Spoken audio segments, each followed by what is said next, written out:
बिस्मिल्लाहिर्रहमानिर्रहीम अस्सलाम वालेकुम friends, welcome to my channel. I am mister J from travel and visa guide. उम्मीद है आप ठीक होंगे। आज इस वीडियो में जो मेरा टॉपिक है वो है तुर्की के रिगार्डिंग, तुर्की के वीज़ा एप्लीकेशन के रिगार्डिंग, और जिन लोगों ने अपनी एप्लीकेशन सबमिट करवा दी है उनके हवाले से भी ये इन्फॉर्मेशन दी जा रही है। सबसे पहले मेरी आपसे रिक्वेस्ट है कि आप मेरे चैनल को सब्सक्राइब कर लीजिए, बेल आइकन पे क्लिक कर लीजिए ताकि हर आने वाली मेरी वीडियो आपको बआसानी से मिलती रहे। मेरा आपको बताने का मकसद ये है कि जिन लोगों को कॉल नहीं आई उनको परेशान होने की ज़रूरत कोई नहीं है, ठीक है। क्योंकि बाज़ औक़ात जो तुर्की कौंसलेट है वो अपने बिहाफ पे वेरिफिकेशन कर लेता है, वो कभी कभी क्लाइंट को कॉल नहीं करता।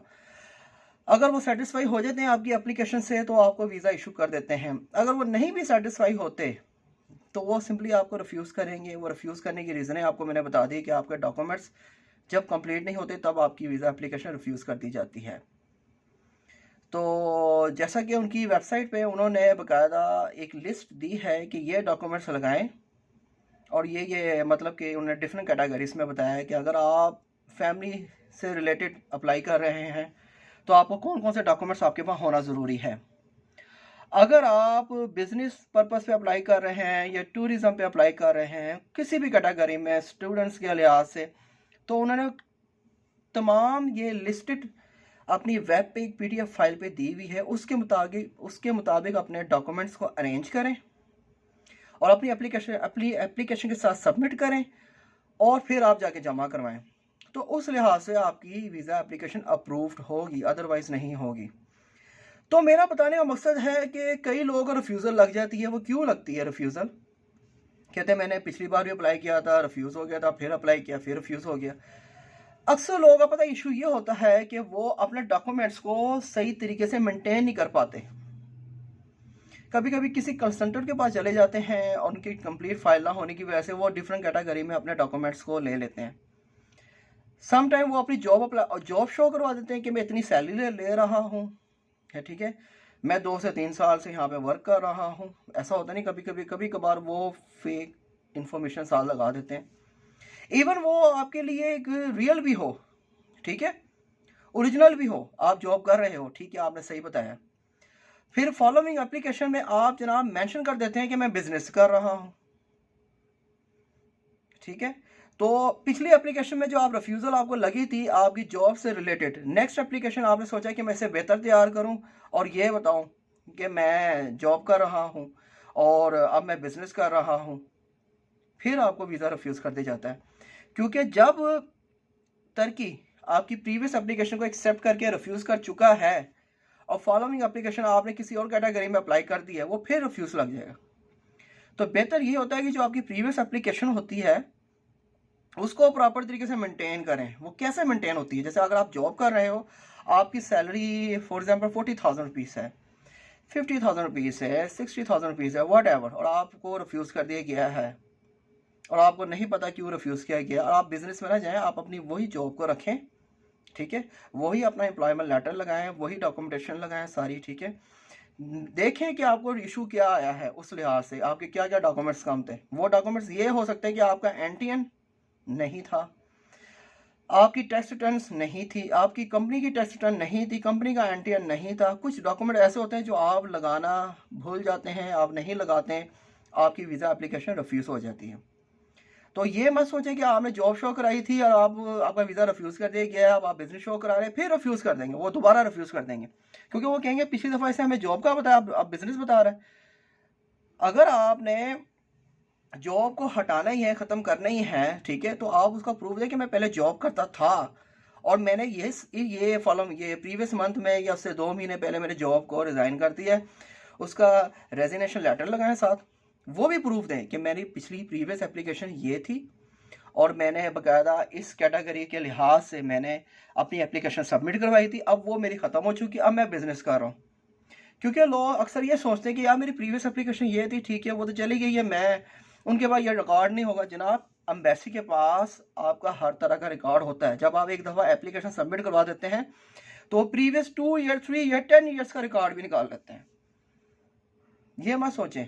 तो आजकल की जो इन्फॉर्मेशन मैं ये बता रहा हूँ कि टैक्स रिटर्न्स NTN होना बहुत लाजमी हो गया है। आप सबसे पहले अपना NTN को मेंटेन करवाएं, अपने आप को फाइलर करवाएं और टैक्स रिटर्न्स साथ लगाएं और बैंक स्टेटमेंट उसके मुताबिक हो। ठीक है, तो ये डॉक्यूमेंट्स लाजमी लगाएं। अगर आप बिजनेस करते हैं तो बिजनेस के हवाले से, बिजनेस कंपनी के हवाले से टैक्स रिटर्न को बनवाएं। अगर आप जॉब करते हैं तो जॉब सैलरी बेस पे टैक्स रिटर्न लगाएं। ठीक है, और अपनी एप्लीकेशन के लिहाज से आप इस पे गौर करें कि आपने अपनी एप्लीकेशन को तुर्की वीज़ा के लिए अप्लाई कर रहे हैं तो वो सेम कैटेगरी में अप्लाई करें। ठीक है, उसको आप मतलब कि इम्प्रूव कर सकते हो, अच्छा कर सकते हो, उसमें बेहतरी ला सकते हो, उसको चेंज नहीं कर सकते। अगर आप चेंज करोगे तो आपकी एप्लीकेशन रिफ्यूज़ होगी। जिन लोगों की रिफ्यूज़ हो चुकी है मैं उनके लिए बात कर रहा हूँ। ये बेसिकली ये वीडियो बनाई गई है उन लोगों के लिए जो लोग रिफ्यूज़ हो चुके हैं। ठीक है, जो लोग रिफ्यूज़ हो चुके हैं ये उनके लिए बात कर रहा हूँ कि वो अपनी एप्लीकेशन को चेंज मत करें। क्योंकि कुछ लोग ऐसे भी हैं कि भाई मैंने अपनी एप्लीकेशन किसी कंसल्टेंट के थ्रू अप्लाई की थी, उसने मुझे ये शो कराया था, तो मैंने इसकी डॉक्यूमेंट फाइल है, वो कहता है नहीं, तो मैंने कहा तो प्रॉब्लम बन जाएगी आपके लिए। आप नेक्स्ट एप्लीकेशन में क्या बताएंगे? वो जाहिर सी बात है, अब वो कह रहा मैं बिजनेस शो करवा दिया। अब बिजनेस शो करवा दी, पिछली एप्लीकेशन वो जॉब शो करवा रहा था, अब वो बिजनेस शो करवा रहा, तो जनाब वीज़ा तो रिफ्यूज़ हो गई होगा। आप अपनी एप्लीकेशन को ग्रेजुअली रखें, सेम रखें, उसको इम्प्रूव करें, उसको चेंज मत करें और अपने बिहाफ पे अपने डॉक्यूमेंट्स को अपने तरीके से प्रूव करवाएं। जो भी आपके डॉक्यूमेंट्स हैं, ठीक है, उसको इम्प्रूव करें, उसको अच्छा करें, उसको बेहतर बनाएं और वही फाइल रखें। फाइल को चेंज करोगे, बिजनेस को चेंज करोगे, जॉब को चेंज करोगे तो उसका बाकायदा तौर पे आप उसका प्रूफ दें कि मैंने अपना बिजनेस चेंज किया था, मेरे पहला ये बिजनेस था, अब मेरा ये दूसरा बिजनेस है, वो मेरा ख़त्म हो गया, मैं ये बिजनेस कर रहा हूँ। मेरे इतने साल पहले मैंने ये बिजनेस किया था, वो मैंने ख़त्म कर दिया, मेरा ये वाला बिजनेस है, फॉलोइंग बिजनेस शो करवाएं। और अगर जॉब कर रहे हैं, आप प्रीवियस कंपनी में जॉब कर रहे थे, उसका रेजिग्नेशन लेटर है, ये मैंने साथ लगाया हुआ है, अब मैं न्यू जॉब कंपनी ज्वाइन कर चुका हूँ, मैं यहाँ से ये सैलरी ले रहा हूँ, ये मेरी सैलरी है, उसके हवाले से वो आप डिटेल्स दें। अगर आप अपनी एप्लीकेशन को चेंज करेंगे तो आपकी वीज़ा एप्लीकेशन दोबारा अगेन एंड अगेन रिफ्यूज़ होती जाएगी। आप 10 बार भी अप्लाई करेंगे, आपको 10 बार रिफ्यूज़ल लगेगी, आपकी वीज़ा एप्लीकेशन इम्प्रूव नहीं हो सकती। क्योंकि अक्सर लोगों का इश्यूज़ आ रहे हैं क्योंकि उनकी अप्रूव हो रही है, उनकी अच्छी बैंक स्टेटमेंट है, अच्छे डॉक्यूमेंट्स हैं, फिर भी रिफ्यूज़ हो रही क्योंकि वो एप्लीकेशन में सच्चाई बयान नहीं कर रहे हैं, झूठ बोल रहे हैं। मैं जानता हूँ वो झूठ नहीं बोल रहे हैं, लेकिन वो एप्लीकेशन को डिस्क्राइब नहीं कर पा रहे, अपनी हकीकत नहीं बयान कर पा रहे। वो तरह तरह के डॉक्यूमेंट लगा के चलो जी वीज़ा एप्लीकेशन मेरी अप्रूव हो जाएगी, मेरा वीज़ा लग जाएगा। तुर्की बेसिकली आपको फ्रेश पासपोर्ट भी वीज़ा दे देगा, ट्रैवल हिस्ट्री वालों को भी वीज़ा दे देगा, वो इशू कोई नहीं है। लेकिन आप अपने डॉक्यूमेंट सही देंगे तो वीज़ा देगा, आपके डॉक्यूमेंट सही नहीं होंगे तो वीज़ा नहीं देगा वो। बाकी बाज़ औक़ात एम्बेसी की अपनी मर्जी भी होती है, कभी कभार वो बिला वजह रिफ्यूज़ भी कर देता है। रिफ्यूज़ करने की रीज़न एक ही है कि आपके डॉक्यूमेंट्स में कुछ कमी है, इसलिए वो रिफ्यूज़ करता है, अदरवाइज वो रिफ्यूज़ नहीं करता।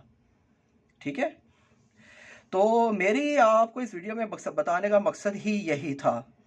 तो फिर से मैं अगेन वो रिपीट कर रहा हूँ, जिन लोगों को कॉल नहीं आई, जिन लोगों को वेरिफिकेशन कॉल नहीं आई, उनकी एप्लीकेशन डिले है, उनको फिक्र करने की कोई ज़रूरत नहीं है। ठीक है, तो कभी कभार उनको अपने तौर पे वो वेरिफिकेशन कर लेते हैं, बैंक से कर लेते हैं, फर्दर डॉक्यूमेंटेशन के हवाले से डिफरेंट कंपनी से कर लेते हैं, तो वो क्लाइंट को कॉल नहीं करते, इसमें फ़िक्र करने की ज़रूरत नहीं है, वो वीज़ा इशू करके भेज देते हैं। और कभी कभार अगर उनको डाउट होता है, कुछ शक शुबा होता है, ठीक है, वो तब भी कॉल नहीं करते, लेकिन रिफ्यूज़ भी कर देते हैं। क्योंकि कुछ लोग ऐसे हैं, उनको कॉल भी आती है, अच्छी कॉल भी आती है, अच्छा इंटरव्यू भी हो जाता है, फिर भी वीज़ा एप्लीकेशन रिफ्यूज़ हो जाती है। और इसी तरह किसी को कोई कॉल भी आती है, अच्छा इंटरव्यू भी होता है, वीज़ा लग भी जाता है। बस ये कहने का मकसद है कि उनकी मर्ज़ी, वो आपको दें या ना दें वीज़ा, ठीक है, लेकिन डॉक्यूमेंट्स के हवाले से मैं आपको अक्सर गाइड करता रहता हूँ कि डॉक्यूमेंट्स पूरे लगाएं, सही तरीके से लगाएं, उसमें कमी ना छोड़ें। अगर आप कमी करेंगे तो आपकी वीज़ा एप्लीकेशन रिफ्यूज़ होगी। ऑलराइट फ्रेंड्स, तो मिलते हैं नेक्स्ट वीडियो में। Thank you for watching, good bye, अल्लाह हाफिज़।